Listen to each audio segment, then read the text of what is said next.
Well, Monica Perez, Monica Nicole Perez, is born and raised here in the city of Hialeah. I come from a very humble beginning. My parents came from Cuba back in the 50s. My father was part of the Peter Pan flights, and they laid roots here in the city with my brother and I and my parents. And I grew up here in Catholic school. I had a beautiful childhood here in the city, and we would see the police officers going up and down our streets. We knew our mayor back then that always would help solve problems, and we always felt very connected here in the city.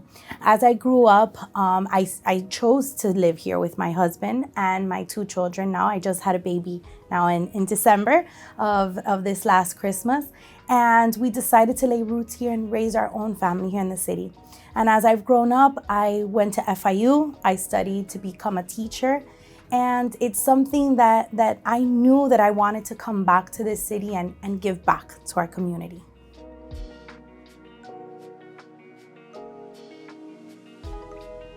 So it's very interesting. When I decided to buy a home here in the city with my husband, we had some different types of remodeling questions that came up and different things about the water and sewer department, the garbage, and you become invested in realizing that local politics truly affects your daily life more than you would see at a higher level of government, right?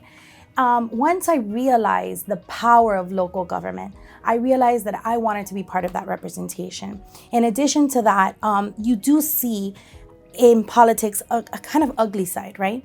People think that politics, people that are that are politicians are liar, are crude, are nasty. And I wanted to bring some kind of fresh light to that.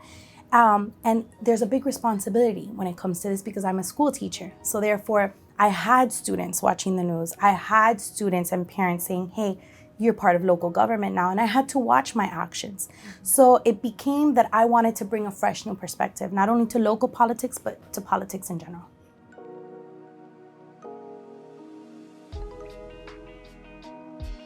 Well, that's a big question. So far I've been in office now for about 2 years. I came in with these big ideas, right? I got elected in November of 2019. And then come March 2020, we're hit with COVID, right? Coronavirus. And that took a dive and a turn in my direction of what I wanted now to serve the community with. With that being said, I think that we didn't have a playbook. We didn't know. We've known how to survive when there's a hurricane or when, we've had certain types of devastations in local communities. But something like this, a pandemic, nobody knew how to address it.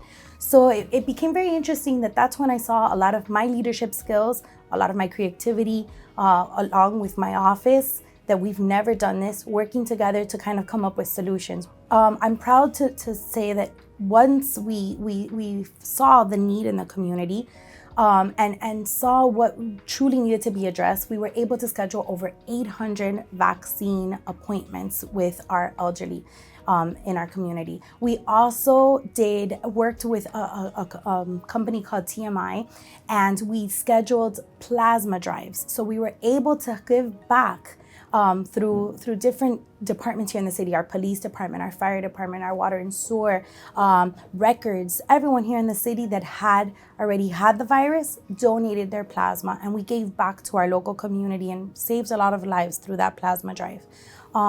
In addition to that, obviously, we did turkey drives, and we hosted a lot of things at churches. So we hosted car sanitation drives that I had companies that joined with us and cleaned the inside of vehicles. So I learned a lot, I grew a lot, and we kind of just addressed what we needed at that moment in the community. And then we found ways to also incorporate children, right? Because children were locked up, they didn't really have that social interaction. So we offered movie drive-in theater nights for parents. We did these online Halloween costume contests. We did different ways that we got social media and we got creative, that we also involved other aspects of the community to really address everyone, right? And then as the year developed, as the following year came, I tried to target again and focus on what I had initially wanted, which was transportation. So I got involved with Freebie, and I was able to get us a grant to offer that free service here with Tesla models, which is an eco-friendly model that we're the only municipality that has that.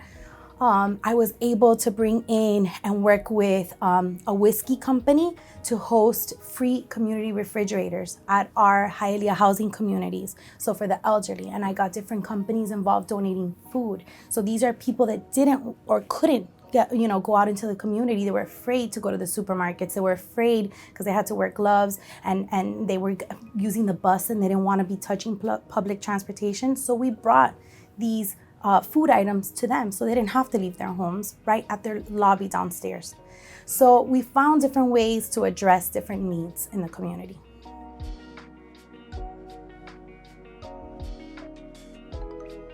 Okay, so what would I like to see accomplished in the next 4 years is we're seeing a big need for housing, right? We're seeing that there's a lot of people that aren't living in conditions that are appropriate. And I know this through our public service department. So through our firemen, when they go out for those 911 calls, our police officers, we're seeing that there's certain residents that are living in conditions that are not appropriate. So we need to be able to offer housing, but not only housing, affordable housing that you don't have to sacrifice your income to live and to feel comfortable and have a roof over your head, right? And do it legally. So we're not seeing illegal units built around the city or people living in RVs when they shouldn't be. So some kind of affordable, safe living in the city. And I would like to be a part of that solution.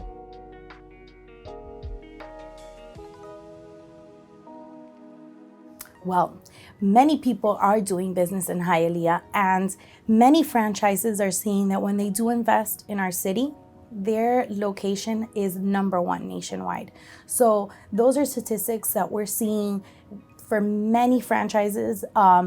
We're seeing also, it's very curious. If you look at 49th Street has, in that mile of a strip of road, has more banks than even Fifth Avenue in New York City. So if you think about it, there is a need, a want, and they're doing, great business here in our city. They're very successful. We're seeing that businesses come here and they're seeing a turnaround of increase in sales within a year of investing in our city. Housing is also become very lucrative here. We're seeing many developers interested coming to our city, whether it's for entertainment or for housing. They know that this is an untapped market, and we're in a great location, that we're 20 minutes from the beach, we're 20 minutes from downtown. We're really centrally located, and there's a lot to give here in the city. We have a great diverse community of people that also are willing to work and that really care about their homes. They really want their driveways to look pretty. They invest in their landscapes. They want to give back to the community, not only in business, but in their neighborhoods.